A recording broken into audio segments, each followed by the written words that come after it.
Episode 7, continuation to ng ating nakaraang video.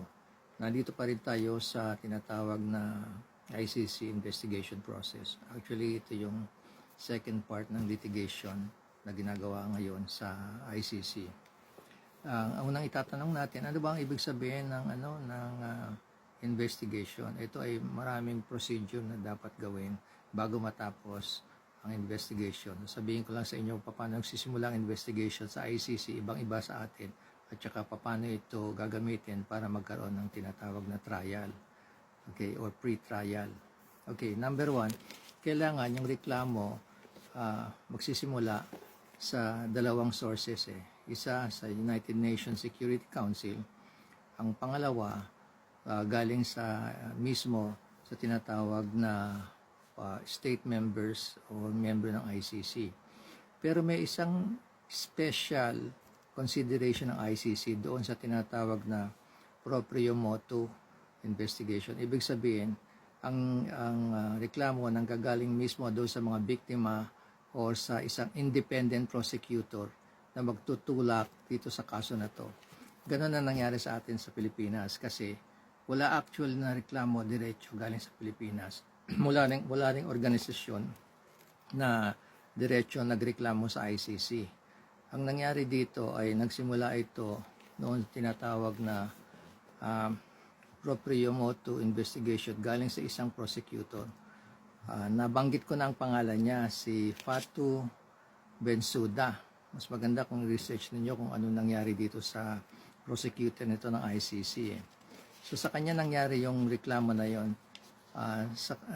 Nakita niya noong February ng 2018, February ng 2018, na pwedeng maging magandang kaso ang nangyayari sa Pilipinas. Kaya gumawa siya ng sarili niyang notes tsaka investigation na ibigay niya ngayon sa tribunal, pre-trial tribunal para makakuha ng authorization para magkapag-imbestiga siya.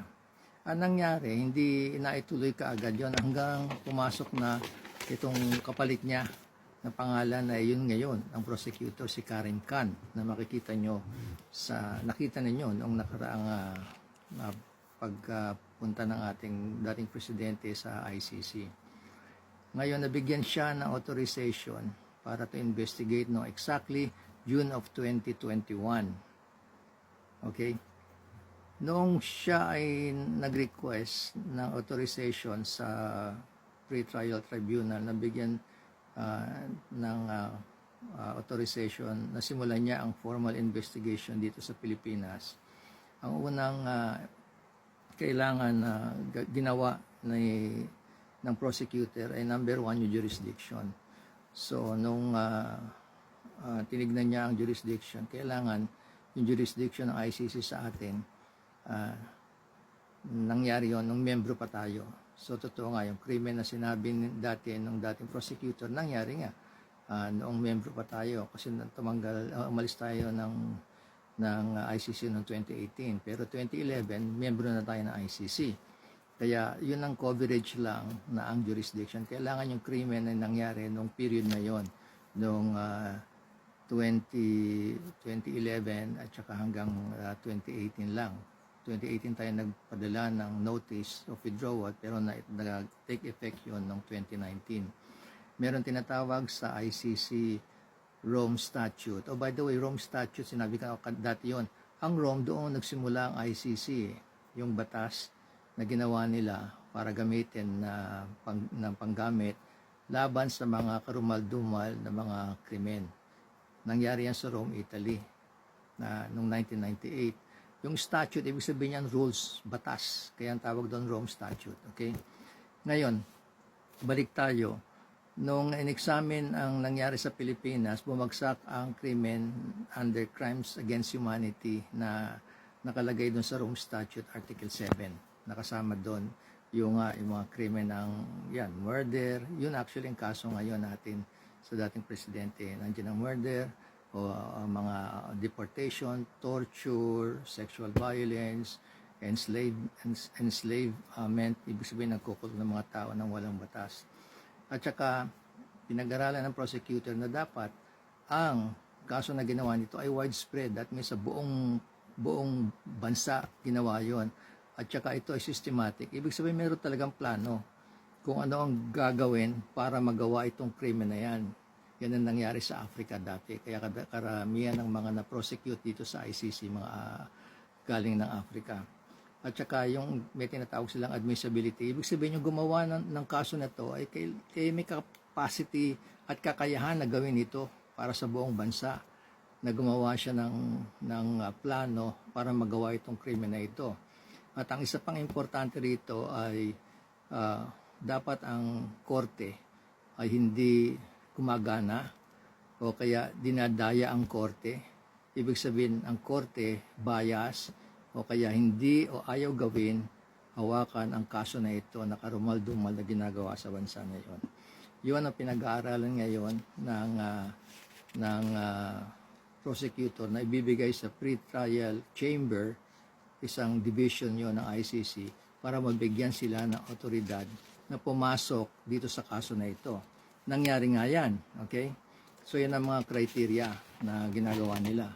Ngayon, papasok na yung formal investigation. Paano yung formal investigation na ano ginagawa dyan? Unang-una, yung mga investigador, magagawa na interviews, kukuha ng mga data, forensic data, pictures, mga witnesses, mga actual events na nangyari doon sa bansa na yun, sa isang grupo ng mga tao laban doon sa akusado. Kailangan magawa nila yon, tapos i-analyze nila yon na mapatunayan nitong prosecutor na itulak itong kaso na to sa actual trial kung ito talaga ay widespread, may plano, at ang pinaka-importante rito yung tinatawag nilang kaalaman noong gumawa ng krimen nito, na alam niya na ito ang plano niyang gawin para magawa niya ang plano ng estado o isang grupo. Kaya kasama dito ang pag-identify ng mga suspects, kailangan gumawa sila ng kaso na matibay talaga na kung ano man ang nangyaring krimen doon sa lugar, doon sa bansa, kailangan yon attach directly yung tao na ididemanda o kakasuhan ng ICC. Ngayon, ang chamber naman, syempre, ang tinatawag na pre-trial chamber, siya ang gumagawa lahat ng mga issuance ng permit para magbigay ng warrant of arrest sa mga suspects o mga suspects o mga tao na gumawa mismo, yung accused. Kailangan yun. At gagawan sila ng kasulatan din in favor of the victims. Kailangan mabigyan sila ng safety. Pwede silang bigyan na bumaba o pumunta dun sa witness protection rule ng ICC. Kailangan proteksyonan sila at kung maaari ay hindi sila magkaroon ng takot bilang isang mga suspect sila, victim sila, o kaya sila mismo ang naging witnesses na nangyari sa krimen na yon. Maaaring ituloy natin ito sa susunod na video dito sa pagkatapos itong preliminary investigation na ito, or examination pa lang, wala pa investigation. Ano pa lang to, examination pa lang. Tsaka natin itutuloy itong preliminary investigation. Wala pa tayo doon sa dulo ng investigasyon na to. Hanggang ngayon, tumatakbo pa rin.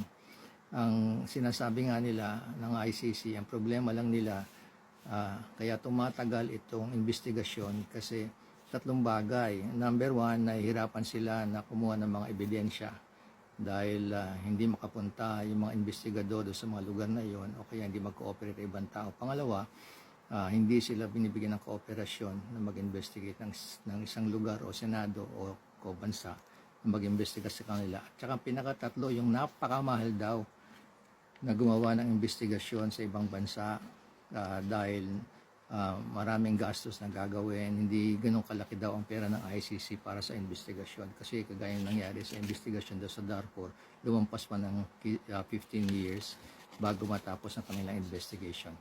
Okay, sa susunod na video natin, pag-uusapan natin anong mangyayari. Mabuhay ang mga Pilipino. God bless the Philippines.